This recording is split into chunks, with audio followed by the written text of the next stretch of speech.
Hello বন্ধুরা, আমি শুভ্রনীল চলে এলাম একটা আপডেট নিয়ে। কালকেই বোধহয় সর্বপ্রথম আমিই এনেছিলাম যখন সৌমিত্রিষার এই অ্যাক্সিডেন্টটা ঘটে, এর আপডেটটা।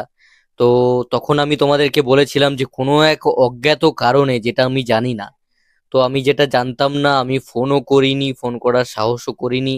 কারণ এত বড় পোর্টাল আমার হয়ে যায়নি, তার অ্যাক্সিডেন্ট হয়েছে খবর পাওয়া মাত্রই তাকে আমি ফোন করে খোঁজ নেব, জানবো, নাম্বার আছে। বাট ওই মেন্টালিটি ছিল না, কারণ সেই সময় একটা অ্যাক্সিডেন্ট হয়েছে, হওয়ার পরপরই একটা স্ট্যাটাস দেখতে পেলাম, সেইখান থেকেই তাকে ফোন করে জানা, জাস্ট আমি একটা ভিডিও করব আমার কন্টেন্টের জন্য, সেটা আমার বিবেকে বেঁধেছিল। তো সেরকম কিছু আমি করিনি, এখনো ফোন করিনি, অত সৎ সাহস নেই আমার।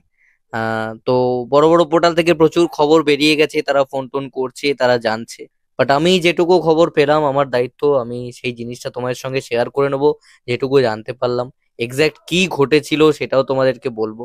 অ্যাকচুয়ালি কালকে দা পার্কে একটা শুট ছিল, ফটোশুট ছিল, আজকাল বলে একটা পত্রিকার, নামী পত্রিকার ফটোশুট ছিল। সেখানে তো তোমরা জানোই, মডেলদের বিভিন্ন রকম লুকে ফটো তোলা হয়, বিভিন্ন লুকসে, বিভিন্ন পোজে, বিভিন্ন জায়গায়, বিভিন্ন লোকেশনে একটা ম্যাগাজিনের জন্য তারা শুট করে থাকে। তো সেরকমই হয়তো সিঁড়িতে কোনো রকম শুট ছিল, নামতে গিয়ে পা পিছলে যায় এবং ঘটে দুর্ঘটনা। তবে অনেক বড় কিছু করতে পারতো। সবসময় গোপালের পুজো করে, তাকে দেখিয়ে অনেক মানুষের পেট চলে, ভালোই করছে আলটিমেটলি। যা করছে মানুষের উপকার হচ্ছে, অনেক মানুষের আশীর্বাদ আছে, অনেক মানুষের ভালোবাসা তার সাথে রয়েছে, যে কারণে হয়তো কোনো বড় দুর্ঘটনা ঘটেনি। ছোটখাটোর ওপর দিয়ে গেছে, নখের ওপর দিয়ে গেছে, মুখের ওপর দিয়ে যায়নি। মুখটাও ফেটে যেতে পারতো মুখ থুবড়ে পড়লে। তো এটা গোপাল রক্ষা করেছে। এবং আমি বলবো এক্সাক্ট ঘটনা যেটা ঘটেছে সেটা হচ্ছে যে আমাদের তো নখের জয়েন্ট থাকে দুদিকে।